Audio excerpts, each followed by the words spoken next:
Hey everybody, welcome back to my channel. In one of my previous videos, I showed an IT Support Expert application which I constructed using a Flow market template. In this particular video, I know you've been asking for it in the comments. You wanted me to show you how I actually went about and actually created that application by cloning the template project and getting it to this point where you can chuck some questions at our IT Support Expert and get these meaningful responses back. So we're going to do exactly that in this particular video. I'm going to guide you through the process. You please do follow along as well. And of course, if you do follow along and you follow carefully, then you should end up with exactly the same as what we see on screen. So without further ado, let's get cracking. So the first thing you're going to want to do is head over to the Flow marketplace, and you're going to want to do a search for ChatGPT. You should look in the list there. You should get one that looks just like this. This is what you're looking for, the GPT Flow. And we're just going to simply now clone this project. So hit the clone option up there on the top right and give the project a name. So we're just going to call this Friendly Expert. You can call it whatever you like. Hit create project. So they're in Flow now, and you can see here this is very similar to the project that I demonstrated in the previous video. So let's have a look at that project now. So this is the one that I've made changes to. So we've kind of got the graphic up the top left hand side there. I've got some naming and I've got a little bit of text there at the bottom there. So let's make those changes first inside the application. So the first thing I'm going to want to do is now sort of delete out the bits that I'm not interested in. Let's just delete the text there. So we're just left with stack. Let's just delete that. And we're just simply left with a row there. So of course, please do look in the link in the description, because that will point you to this particular file here, which is our human robot graphic. But of course, you can put any graphic in there you like. But if you want to use this one, please do follow this particular link here in the description.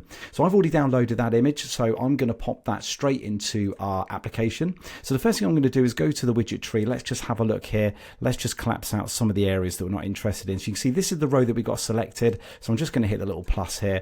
I'm just going to add in an image. So just choose image. And of course here, I'm just going to now move over to our media, which is just here on the left hand side. And of course, we're now going to want to upload that image. I'm just going to do that now from my local machine. Hit upload image. I'm going to choose human robot, which is what I've downloaded. Hit open. And in just a moment, there it is. So we're just going to go back to the widget tree. We're going to make sure our image is selected. And then just on the right hand side here, we're just going to go to change from network to asset, because this is a local piece of media. Just choose asset image and just choose our human robot there. So let's just move to the fit the height, so we can just bring to the right side there. So the next thing I'm going to do now is click on a row. And of course, as you know, within a row, everything is positioned horizontally. So just with the row selected, we're just going to hit the little plus there, and we're going to add in a column. So our column is going to contain the kind of the header of the application, and of course a little bit of subtext as well. So let's just in fact, let's just move the alignment first. So just hit on the row. And on the left hand side here, we're just going to choose the main axis alignment, and we're just going to bring everything over to the left hand side. So let's go back to our column, choose our column. And then what we're going to do now is we're just going to put some text in here. So we're just going to add a text field, and then we're just going to add another text field in as well. So we've got two. So we're going to select our first text field, and then let's just give this a title. So support expert. Okay, and then on the left hand side here, just with that text, we're just going to choose the text option, and we're just going to also give this some text as well. So we're just going to call this your Friendly IT Support Expert, something like that. And of course, we're going to want to justify everything. So within the column itself, just choose that. And we're just going to, on the left hand, on the cross axis alignment, just choose that to be left. And that's all we need to do. Let's just hit back to the text. And we just want to increase the size of this, of course. So just choose we can change from body text. We're going to say, give this one maybe a title 3, just a little bit bigger. And then probably on the text at the bottom there, we just want to then, instead of it being semi-bold, we just want it to be normal. So let's just reduce the text. Then maybe primary text, we can just change to the secondary text there on the color. So it just gives it something that looks a little bit better. And perhaps maybe on the text, we just want to put maybe a little bit of padding there. So just say 5 at the bottom there, just to move it up. So that's our title in place. So let's now move on to the APIs now. Let's get our API set up ready to support our queries. So the first thing to get our API set up, we're going to create some app state. Okay, so the app state is going to hold our API key, which we're then going to pass into the API calls. So let's move over to the left-hand side. Let's just click on the app state option here, and we're going to create a new state variable called API key and hit create. And then within inside this API key, we're just going to simply paste our platform, our OpenAI API key actually into this. So if you haven't got one of those, please do go and grab one. And of course, you can use the link in the description as well to go and get yourself set up with an account. So once we've done that, that's all that we need to do. So let's move now over to the actual API calls itself. So just hit the little option there for the API calls. And we're just going to choose the OpenAI ChatGPT. I'm going to say send full prompt. We're going to select that. And this is where we're going to need to make a slight change. So as explained in my previous video, the API that we're going to be using on the platform, on the OpenAI platform site, is slightly different. So let's just move over to the API reference, and here you can see here at the moment the API inside the template was configured to use this particular post request here, this chat / completions. We're going to change it and we're going to use this particular one here. So you just simply need to kind of copy that. Just hit Control C and then go back over to your project, and in here, in fact, they've already got the top level domain in there, so we can just literally move and just change it to / completions. So there we go. So that's the full URL that we're going to use. Everything else completely remains the same. So we're going to be passing in as a variable actually into this. We're going to be pulling up the actual application state variable actually into here. But I'll show you how to do that when we're in the action flow editor. So that's the only change that we need to make there. Just hit save. So now we've made changes to our API call. Let's move over to our custom functions and make some changes over there. So just hit on the little custom functions option. So we've got to convert to JSON at the moment, and we need to keep that there for a second because that's being referenced by inside the action flow editor, so we can't actually delete it. But what we can first do is make some changes to the save chat history custom function. So just choose the save custom, the save chat history one, and then here on the right hand side we need to make some changes to these arguments that we've got passed in. So we don't need to be handling the of type dynamic or the new chat dynamic. We're going to make a change there. So let's just click on the actual chat history one, and we're going to want to change the type to be of a types to string, and that's going to be a list that we're passing in. So just take the little checkbox off there for nullable, so it's a list. And then this new chat dynamic, we need to make some changes there too. So that's just simply going to be type of string, because we're just going to pass it in just the message that's going to be passed into from the actual text box on the UI. And then we also need to make a change where we need to add another argument in as well. So just hit the add argument option. And the name of this one is going to be initial chat setup.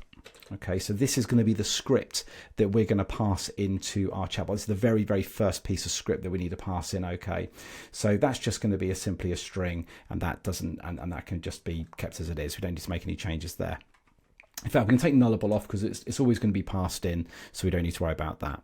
So we need to make some changes in this particular area here. Now, of course, in Flutterflow, you can't modify anything outside of this, so both below and above. This is the only place you can actually make changes to your custom functions. So we're just going to rewrite this a little bit just to include some new information. So I'm going to type that now, and feel free to copy that as well to how I've got it on here. Okay, so I've made the code changes now. Of course, be careful if you're copying this on screen, because you can just see it says value : value : That's just something that Flutterflow is putting in. So you just need to make sure it says .add and then initial chat setup plus chat. So really what this application is doing here, this custom function, what it's doing is it's checking to see if the chat history list has got absolutely nothing in whatsoever. And then what we're doing is we're actually adding a value into our list. So just think of it as just a series of lists. And what we're doing is we're just going to add in the initial chat setup, and plus we're appending the new chat value to it. So the very first part of our script will always contain the full script plus the very first question that we're actually asking our IT expert. And then the next one down here where we say new chat.trim is really just passing in the value that we're actually typing in. Of course, if anybody put any spaces after that, the .trim will just make sure that we've actually got no spaces either side of that piece of content. And then of course we're then returning back the list back to whatever's actually calling. Okay, so that's this particular custom function. So you need to move up here where it says check errors. So just hit the little check errors option. It's going to whirl away. and it should come back with a nice green tick. There it is. And then we can simply then just save the function. So that should be it. We should be fine at this stage. We're going to have a couple of errors come up here. So of course, if we try to run the project, it would fail, but that's fine. We're not trying to run it at this moment. We're just making all of the necessary changes. And as soon as our errors are clear, we can then try running it and see what we get. So next up, we need to add another custom function. So let's do that now. Let's move up to the top left here, say add custom function. So choose function, and then we're going to give it a function name. So this particular function name was remove, I think it was from string actually. So there we go, remove from string. And what we're going to do here is we're just going to simply now modify some code in between here. Okay, so what we're going to pass into this is some parameters. So we're going to pass in 2 arguments. One is an input value, which is going to be just of type string. Hit add argument, and then I think it was just remove value, I think, and then we just move the nullable off, and then this is just string as well. So just 2 simple arguments is passed in. So of course what we can do here is we can just then make sure that inside here we just make some code modifications. So again, I'm going to type this out, so please do follow on once this is done. So there we go. I've put in the code there. Please do follow. Again, be careful where we got from here, because that's something that actually Flutterflow is putting in. But actually, it's just replace all, and then it says remove value, comma, and then 2 little single quotes there, and then dot trim at the end. So what this function is actually doing is it's allowing us to pass in a value, but we also can specify something we actually want to remove from that value. And I can show you how that is done quite simply by moving up to the check errors. So let's just, in fact, just take the nullable off there, because it's always going to return back a value. So by setting nullable, it means that we're always going to return a value back from this string. So just hit the check errors option up here. That should whirl away and then hopefully give us a green tick. And then what we can do is we can actually then test the function. So if I click on test function here, I'm going to pass in just some text here. So the weather is looking good. Now, if I wanted to change this to the weather is good, then we can just look for the word looking, and we can actually then strip that out. If I hit run, so we should see that phrase get changed for us. There it is. The weather is good. So stripping the word looking out from this. That's exactly what the function is doing, okay? So that's it. That's our function done. We just need to make sure that we hit the save option up here to get that all in there. We can see here now we've got our remove from string custom function, and we've got our save chat history function. We'll come back a little bit later and we'll remove this one out because we don't actually need that anymore. So that should be everything that we need set up. In fact, actually, I've just noticed that there's something we need to change actually on the save chat history. At the moment in our custom function, what we're doing is we're actually returning back this dynamic. That is not the case actually. What we're going to be returning back is a list of strings. So we do need to make a little change up here where it says type JSON. Let's just now change that to string, and then that's going to be a type list there. Okay, so always going to return back a list of chat history rows. Okay, so that's just one thing I wanted to do. Just hit the save again, and we should be in a good position. Okay, so don't worry about the errors at the moment. Let's now move on to the next bit. So let's now make some changes to our page state variable. Okay, so let's just move over to the widget tree. Let's choose the GPT flow option there, and then we can then move over to our state management, okay, on this particular page. So we now need to make some changes to this. So what we're going to do here is we're going to add in an additional field here. So this will be our initial script. This is what we're going to pull from that website very, very shortly. So let's just type in initial chat script there, and this is going to be of type string. And then we're going to want to be able to give this an initial value. Okay, so what we're going to do is we're going to move over to the website. Again, the link is in the description. This is to this really, really friendly article that's written by this chappie here called Nabil. And if you remember in my previous video, I made a reference to this, and this was kind of 15 kind of examples of creating a bit of a script for an expert. So we selected the IT expert one. So what we want to do is we want to actually take this text now, and we're going to want to literally just actually just truncate it right the way down to just a block of text. Okay, we don't want any carriage returns in or any space or anything like that. So I'm going to quickly do that now in a text pad, and I'll show you that once I've done. So as you can see on screen, I've just put this into a text document. As you can see, I've stripped out all the carriage returns and everything like that. I've just got a simple full text block of text. So just do the same as well. So I'm just now going to copy this now, and I'm going to move over back to Flutterflow, and I'm going to move it into this initial field value. I'm just going to paste everything I need in there. Make sure you've got no spaces at the end here, because that's going to cause you a problem. Okay, so keep it right by the full stop is, and that's all that we need to do there. So next up, we need to change our chat history here, because it's expecting us to pass JSON in, whereas we're not. We're just our chat history is now just a list of string values. So we need to change this now. So just choose chat history. And here, instead of saying JSON, we just need to say string. And of course, it's not going to be nullable, and it's going to be a list. That's the only change that we need to make there. And just hit confirm. So that should be all of our details there now ready to go. So we're now going to make a little change to the UI here. We're going to make a change to this particular piece of text here. Now, if you remember, we created a custom function earlier on that was actually taking a block of text, and then we're going to want to remove something from it.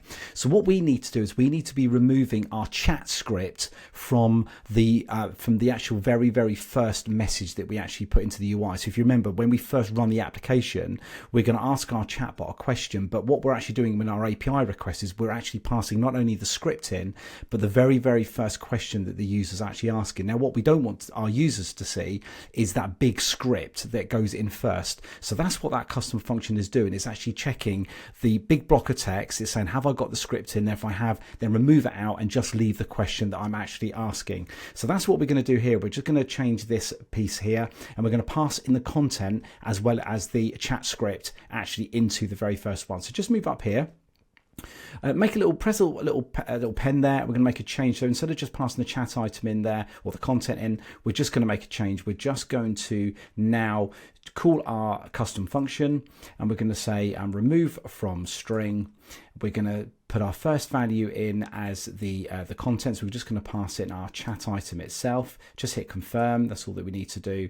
And then within inside the actual remove value, we're going to want to pass in our initial script as well. So of course, that is currently in the page state, and we're just going to choose the initial chat script down there, and that is all that we need to do. So just hit confirm, and we should get that look that we had in the application which I showed you in the previous video. So before we continue, there's one thing I actually forgot to do in our API setup. So let's just head over to the API now. So just click on the API option here on the left-hand side.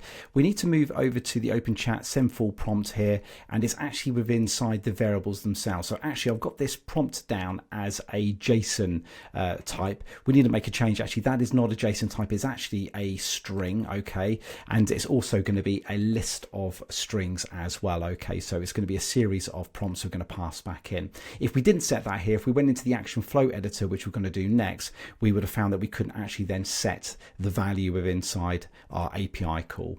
So let's just hit save there. In fact, we just need one other little thing that we just need to make sure that we do, which is another thing I forgot, is that we also need to pass in some additional parameters actually into our body for our ChatGPT. And of course, you see that if you move over to the API reference under completions, you can see here that we need some additional details that needs to be passed over. Okay, so we're just going to make a copy of that there, move over here, and let's just paste those in here.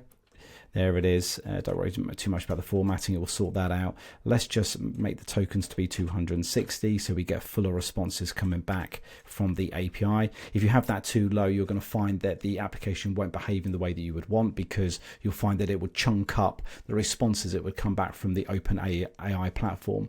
So you just need to make sure that that is fairly large. I wouldn't go too much larger than that, because there will be some additional work you'd have to do in the application to handle multiple responses. But we're trying to keep this application simple, but just bear that one in mind, that needs to be around about 260 or 300, something like that. So that's all that we need to do here. Let's just hit save. And then finally, what we're going to now do is move over to the action flow editor, and let's start correcting some of the problems there. So back on the front screen, let's just choose the icon button. let's go up to the action flow editor, hit open. So this is where we're going to start making the changes. So in the very first part here, the update state widget, where we're going to find that we're going to get a few issues. If we just hit chat history, you can see here, this is our custom function, which we made some changes to earlier on, because we've of course added an additional parameter in there called initial chat script. In here, we've only passing in two parameters, A and B. We need to pass in a C. Okay, so just choose the save chat history, and you can see here that we're passing in the chat history there as a list of strings, which is great.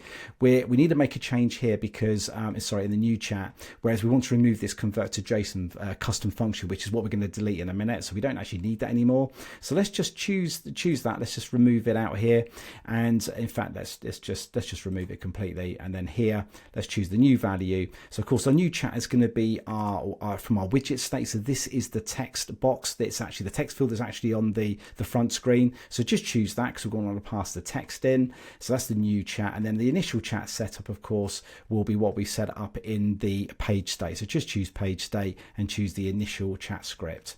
And that should be all that we need to do there. Hit confirm, and we should see that problem go away. So we're now just down to one problem now. So let's move to the back end call now. This is where the change that we just made inside the API, this is where we would have had an error at this particular stage here. So with inside the prompt, then we're just passing the chat history, of course. And if we hadn't done what we just did, you would have seen there would have been an error in here. There would have been a mismatch there because we're passing in a list and not a JSON document. Okay, so that would have come up with an error. So let's have a look then further down. Everything. Oh, in fact, the API key, we just need to make a change there actually. So the API key, you can see that they've hard coded the API key into this. We now need to change that because our API key is now within inside the app state. So just choose the app state option there and choose API key, and we are good. So we're going to pass that on every single request. And what's really important about that, of course, is if you're using the multiple APIs as using the same API key, if you put the API key in the application state, you know then it's going to be global to the rest of your application, so you can keep creating all of these API calls, and then if the API key changes, you only need to do it in one place and not across the rest of the application. Okay, so further down then, what else have we got? Another little error up here. Okay, so let's see what it has in store for us here. So the chat history now is coming up with a problem. So of course, we're just going to make a change just as we did at the top actually, where we now need to pass in the actual the initial chat script as well. Although it's not being used at this particular stage, we're just passing it anyway. So let's just choose that, and let's just go down to the page state and choose initial chat script. And then up here, we just need to make a little change here as well. So this is saying message actually, and what this is actually showing you is that it's actually putting out the responses that actually come back from the platform with the API response. This is the path into the actual value that's actually coming back. Okay, so we need to make a slight change here. So what we need to do is we need to click on where it says just choose the choices here, and actually just move down here. We need to make a little change here. So at the moment, this is just expecting that every single message we got coming back is always going to be just one coming back every time. Actually, we're going to receive multiple choices come back, but we want to just get the last one in the list. Okay, so the way that you make that change is by just changing this. Instead of saying 0, you just say -1 and then colon, and then the actual in the API response, it's not called a message, it's actually just called text. So we just need to grab the text, and we can see that by going up to the API reference here.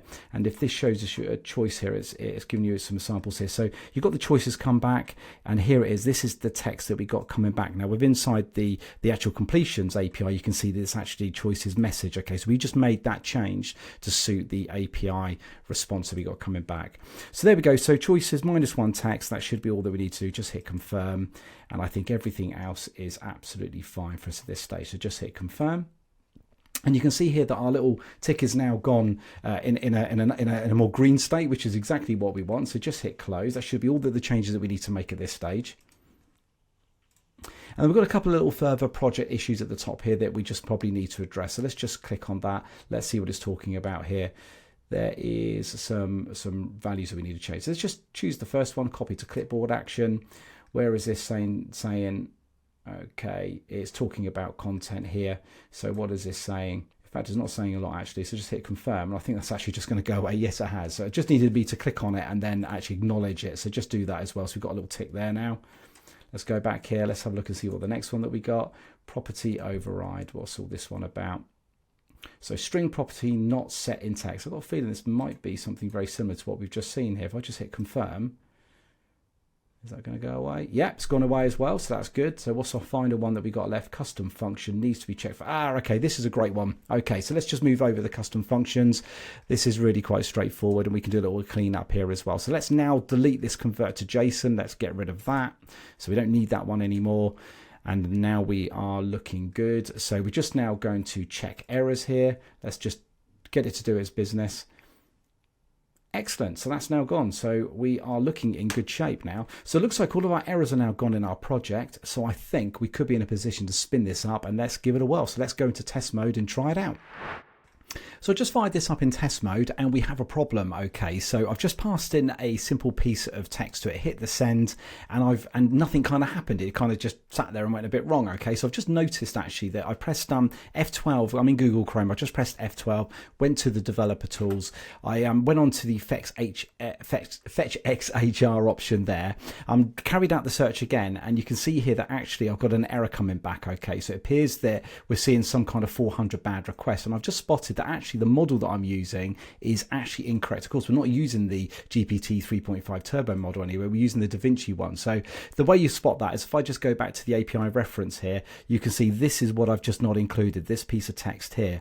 So if I go back and do Control C, let's move back over to Flutterflow, and within inside the actual API option, you click on your send full prompt request there. I just need to change this now to the correct one, which is what I should have set earlier. So there we go. So just hit save. And let's go back to test mode and let's just fire this up again. So I'm just going to close that. Let's just do an instant reload. And hopefully things will work better for us this time. There we go. Just put a simple chat message in there. Just hit the send. And we still got a problem. Okay, so let's go back to F12. Let's see what it's talking about now. Let's just hit that again. Of course, our application error got a 400. What are we looking at now? What's our preview, our response? Unrecognized request argument supplied. Let's have a look here. So clearly something I'm passing is not correct. So let's just have a look at the payload here. Max tokens, temperature, messages. Aha. Right, it looks like it could be. Let's just have a look at the API response here. Gotcha. So we're passing in the term messages and it should actually be prompt. So let's just go back over to here and we just need to change this now to prompt. Okay, hit save. And let's go back over to our test. Let's keep that up there this time. Let's do an instant reload. Fingers crossed this works better for us now. So that's a good thing about doing live sort of coding sessions. Of course, if I come across errors, you're seeing my own problems and we're working them out together. So let's put another statement in here. So there's the text in there. Just hit the send. Hey, excellent. There we go. So everything is working exactly how you had seen it in the first video, which is great. So I hope by solving these problems, we're certainly there now. You probably there's a couple of little UI little tweaks that we can make here, like for example that my kind of robot here has kind of not got so many rounded edges, and this could be some additional text that you could put in here. They're quite easy things to kind of fix with inside in Flutterflow by just choosing the image, and let's just say give it say 30 on the rounded borders, and you can just go in here and you can change the actual hint text that you got here to something a little bit more meaningful. But there you go. So I hope you enjoyed this walkthrough of this video. I know you guys have been asking for it in the comments. Hopefully that's really useful for you to see how you can take that template from the marketplace. You can make these level of changes to get you to where you've got now. Of course, this application could do with so many additional enhancements made to it. There's so much more you can do, but hopefully that will kind of give you the kickstart to your own projects as well. So as always, guys, please do like this video. It really does help me out. And of course, if you're not a subscriber, please subscribe, and you'll see more of this stuff coming in the future. So thanks for joining me and hope you found it useful. Bye-bye.